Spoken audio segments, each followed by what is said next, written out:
All right, good evening.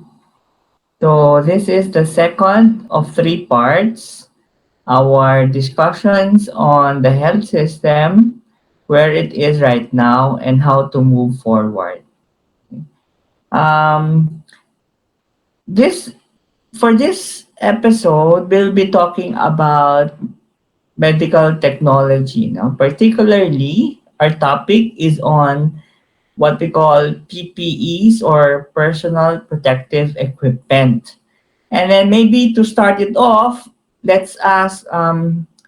Jeremy de Guzman, our resource person on medical devices. Jeremy, what exactly are PPEs?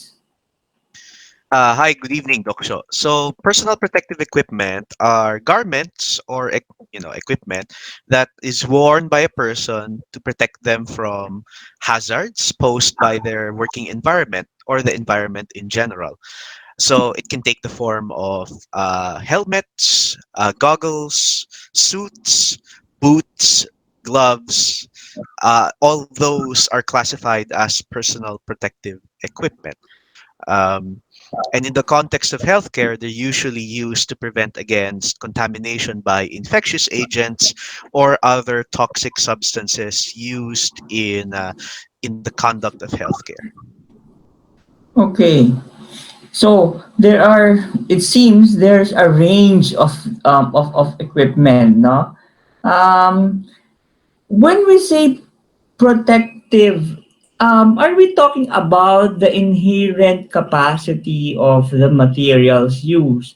Maybe I'll ask Doc Joe Diaz, material science engineer, and who is also the former chair of the Department of Chemistry. Joe, are these protective equipment inherently in the materials that are being used? What I could say is that materials have their inherent properties, and different materials have a particular set of properties that would make them suitable for a particular application. But in terms of the final application, it's not just the inherent properties that are important. So it should also include their performance in the form that they're actually going to be used. So inherent properties, yes, there are, but it has to go hand in hand with the specific resulting properties when they're already manufactured into the form that they're going to be used. Okay. So it means there has to be some processing that will have to be involved. Yes, because some of the inherent properties which might be desirable might might change according to how you process it or form it into a particular product. Like if you form it into a face mask or a gown or whatever type of PPE. So that has to be taken into consideration. So to know whether the material will fit the particular application, you have to test the final product also, not just the rely on the inherent properties of the material. Okay, that's good to know.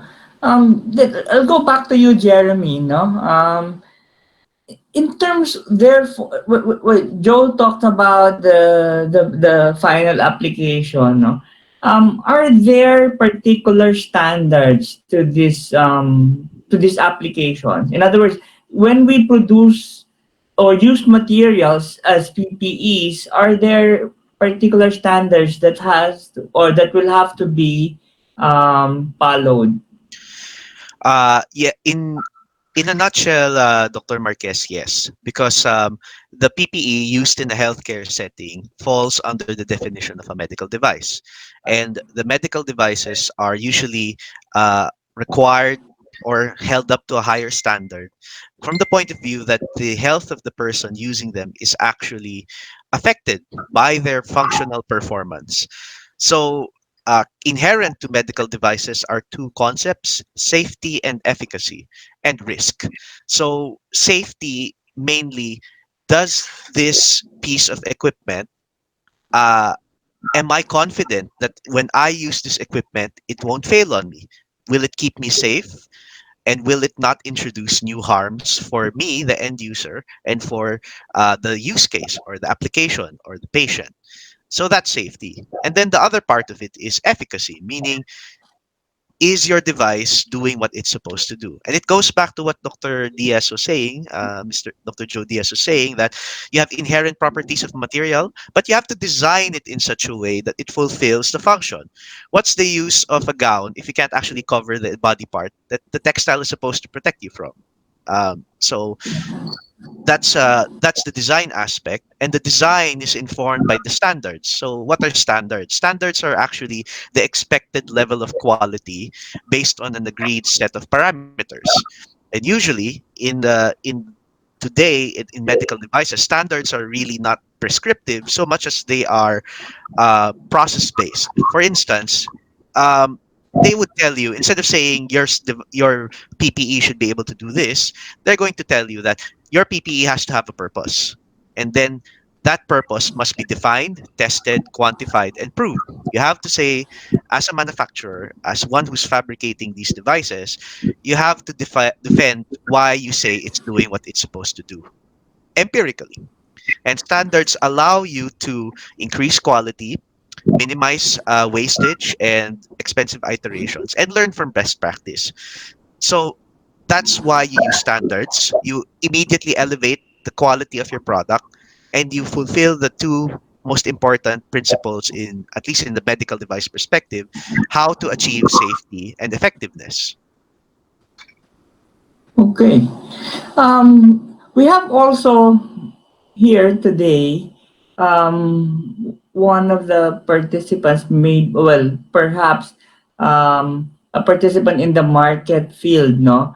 And she is an entrepreneur, and she's been also for some time been part of development work, herself the former director of the Office of Social Concern and Involvement, Ms. Eloy Francisco Rivera. Good evening, Eloy. Good evening, Doc Shaw. Good evening, everyone. When all of this thing started, you know, the first call for PPEs, do you think the market was ready to supply the demand? How would a few weeks back? Okay, so let's start with March. I think that was the first weeks. Those were the weeks that the first call for PPE started, and everybody was just caught unaware and surprised. No, so we didn't have any PPEs available. The demand was really high, and people were now thinking, okay, what can we do as alternative PPEs, given that the medical grade are not readily available for all the hospitals that asked for it. So it was a chaos, actually. So when we first saw that, there was a knee-jerk reaction from our part to say, oh, we have sewers, can we repurpose them just so we can also protect the our frontliners? So that was what happened in that particular time. And up to now, it's not as if we already have PPEs as well. It's just that some donors from abroad provided the medical grade, but up to now, we still have the demand for not just PPEs in terms of suits, but PPEs in terms of masks and face shields for the office workers, for the employees. Okay. Are you when you said you were caught by surprise? Are we saying then that the local market, or rather, the local manufacturing was not involved, or was not heavily involved in productions of these We PPEs? Yeah, we don't have local manufacturers. If we're to think of local manufacturing in terms of medical grade PPEs, that kind of we don't have that kind of industry in the Philippines, yes, as yet. We import everything from abroad, especially, of course, the ones that are already medically grade, no, which which are also FDA approved. But then, when this happened, we don't even know which is, we cannot even differentiate which is medically graded, which is approved by FDA. So, yan yung naging problema. That's the problem right now we're facing. One is there's no local production. Everything is imported. Second, and the imported ones that arrive here, we're not even sure if they're what they claim to be. Basically, that's it.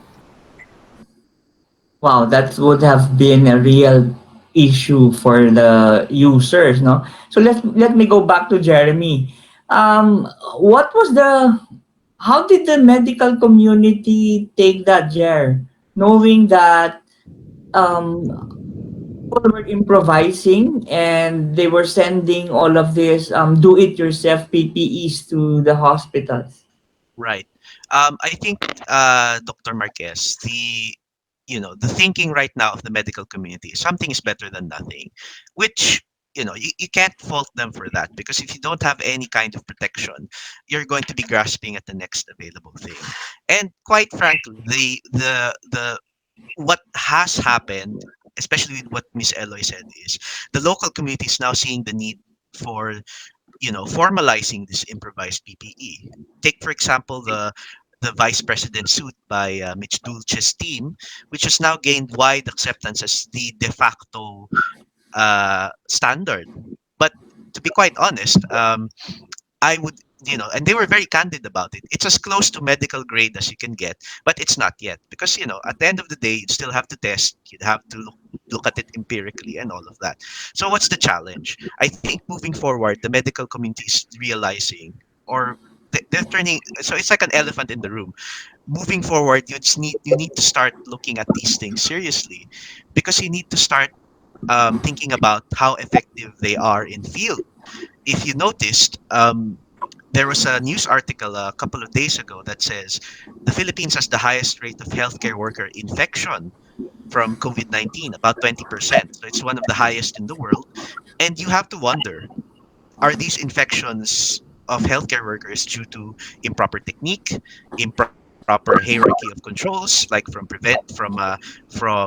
engineering, environmental, and process, or is it a failure of the PPEs that they're getting?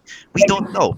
So with a lot of PPE that are not covered by some sort of reporting system or surveillance system, like in medications or in drugs, you are left wondering which are really effective in field.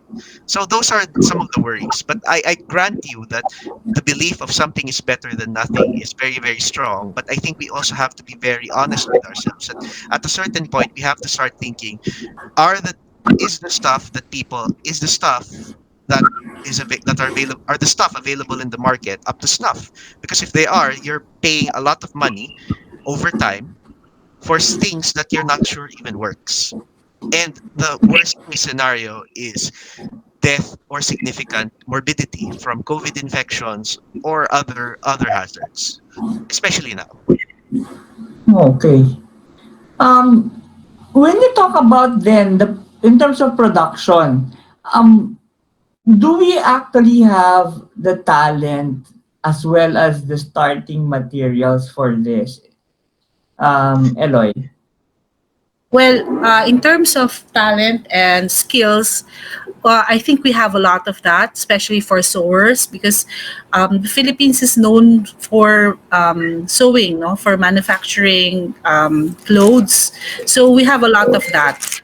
In terms of materials, that's the one that we don't really have as yet in terms of what is really the appropriate materials for that. If we're actually locally producing materials as well, we don't have that. So the raw materials, I mean. So but we have a lot of talent, we have a lot of skills, we can even retool people. It's just that we don't have the materials at present. We still import them. Only have non-wovens being manufactured locally, and that's even the lowest grade of all the fabric that we need.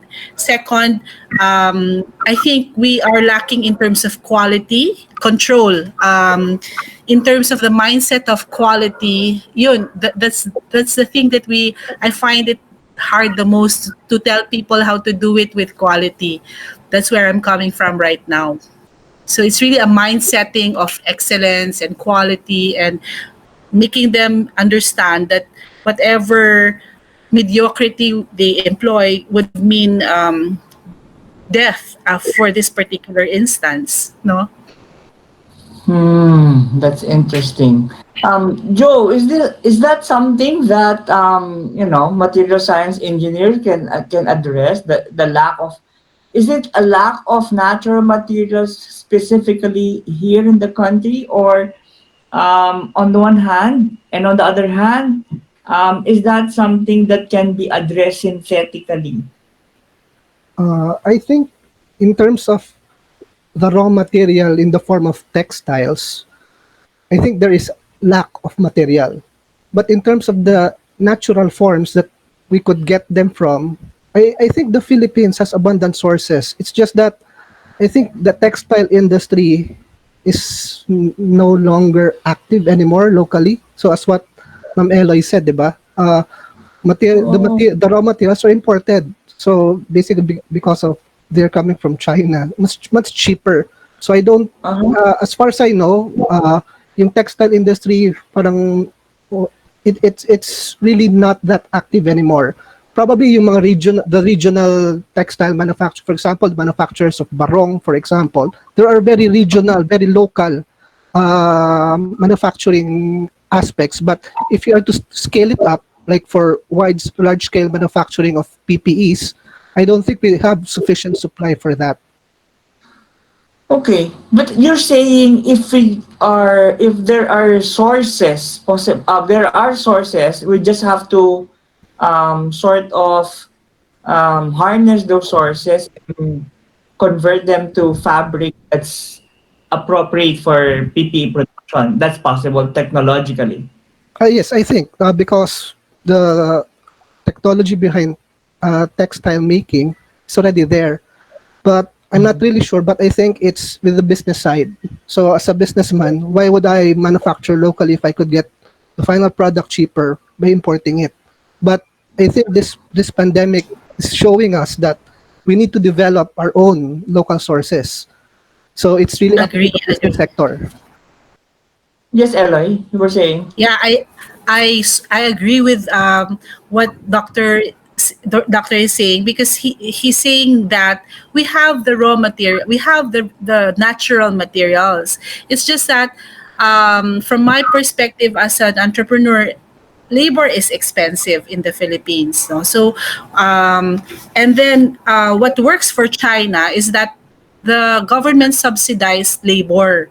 And so they can already put down their costs at a very competitive rate, and that's what working for them. Also, they have, well, they're also importing materials as of this time, but their labor is low. They have the machines for that. They also subsidized a lot of their scientists in terms of innovation and development. So it's an entire process. Here in the Philippines, unfortunately, we have not innovated. As we have also discussed a while back, there's no innovation, there's no development. Our scientists are not being supported by the government the way that they should have been supported from the very beginning to create industries, local industries that would support jobs. And that's a problem. That's a basic problem where we are right now.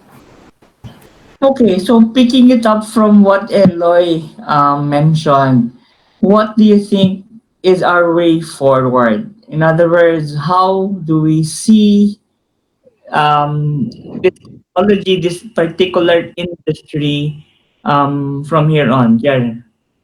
Right. So I think there are multiple threads. First is the need, which is the healthcare situation. And let me be clear, the need for PPE and other healthcare technologies for developing countries, not just the Philippines, has always been acute. And I will go back to an economic concept for this. It's indirect cost. before healthcare workers are being affected, there's a feeling that most of the people who bear the brunt of costs are actually patients. And politicians and decision makers usually don't see the direct effects of healthcare crises or healthcare issues because someone else is bearing the cost. Same with the PPE production itself. If you noticed, a key concept that Miss Eloy mentioned is that the Chinese government subsidized labor, subsidized raw materials. So someone else was paying for the cost, so we can get the materials dirt cheap. In our case, we just realized that because we're a free market society, you see the costs up front. So it's not as if it's any cheaper. I would say it's a more representative cost. So we have to be honest about, first is, I think there's a balance between the quality that you want to achieve, the functional outcomes that you want from a scientific perspective, while making a sustainable business. That's hard to do. Second, regarding innovation, I do agree that we should have a better system, not just in terms of supporting scientists, but actually supporting scientists to go beyond the science and to actually go into making a viable business, making a viable contribution. So we have to incentivize the translation of knowledge into products and services. So, and that requires a 360 approach. And quite frankly, even Western countries have difficulty with that. The translation challenge is quite acute across the globe. For instance, in developed nations, for all their investments in science and technology, only about 5 to 20% eventually get transformed into viable businesses. And it depends on the type of science and knowledge economy that you have on how that can get translated over time. So those are some very, very deep challenges that can't be solved overnight. And it has to be a systems way forward. And I think moving forward, what needs to happen with the Philippines in particular, especially for PPE medical devices, is that we need to develop the kind of strategy. We need to have a plan. We need to develop a system and a plan. You can't just throw money at the problem because we want to be more effective at trying to make the kinds of solution that would work for us. Right now, when we look at PPE, we always look at what's there in the market. I'm going to say you have to design for the products that you need to answer the problems that you face. So that's the power of design and putting these things together. There's a sweet spot. And knowing what that sweet spot is requires work, requires planning, and requires us to have an honest conversation about ourselves on how we want to develop resiliency and how we would want to design that resiliency in our system so that our healthcare workers in the near future don't go out naked to fight a pandemic, quite Mhm. literally. They're already leaving the country before the pandemic, and now we're losing them to disease as well that they're supposed to be fighting. So we have to rethink our strategy from the different hierarchies of control, but also improve our resilience on the kind of technology that we need. Because you don't expect people like the United States or China or Britain to actually come in and solve your problems for you.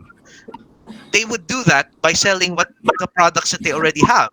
But to have some, just today the temperature was 40 to 50 degrees. You think Britain or Europe would make a gown that would actually work in those temperatures? No, they're all off in air conditioned rooms. So we have to find ways. We have to look at what we have available and try to design for technology that would work in that context. So Okay. while many people would argue in the economic sense, if I can buy it abroad, why make it here? But this pandemic precisely points to us that we need to build some sort of resilience. I'm not some guy that says we should be completely interdependent, yeah, completely independent. That's impossible. But what I'm saying is we need to develop at least some form of self-resiliency to cover the basics so that we could absorb shocks like this. This won't be the last pandemic, and this won't be the last time we would need technology that fits the Philippine context. Okay. That's very insightful. How about Joe? From the science and the engineering side, what's to look forward to as Okay. far as PPEs are concerned? So in my opinion, something that's near term or more immediate, since we don't have the capabilities to manufacture PPEs, we are able to manufacture some sort of improvised PPEs, but something that we could do or look forward to, or I think we should go into that direction, is the establishment of tests that would characterize or quantify the performance of those locally manufactured as well as the imported PPEs that we are utilizing right now. So by establishing those tests, I think somehow we could gain confidence that what we are actually using, what we are actually manufacturing, really meets the need that those PPEs are intended for. I think that's something that we could look into in the near future. But wouldn't that add another layer of bureaucracy in terms of providing the supply?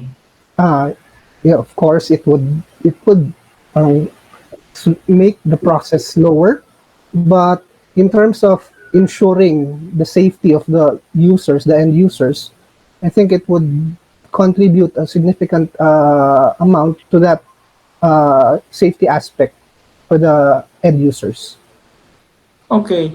Now, knowing the government will have its hands full right now, will do you think there's room for the academe to participate in this testing process? I think so because majority, I think, of the academic institutions have capabilities to develop or at least adapt to the standards that are already there and conduct the actual tests for the existing PPEs that we are already using. So just some tweaking to what most uh, uh, instruments that we are already using, and I think we could somehow go into that direction in the near future. That looks promising. Eloy, from the market side, what's to look forward to?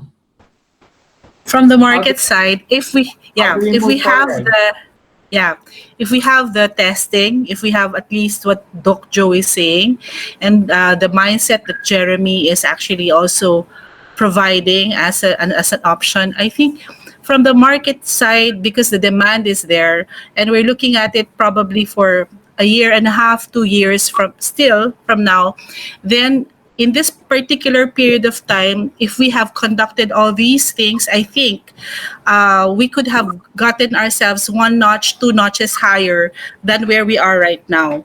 And that's one, at least for the industry. Second, in terms of job, because there's a lot of people displaced at this point in time, and the market should be tapped for economic, of course, to address economic problems that we face.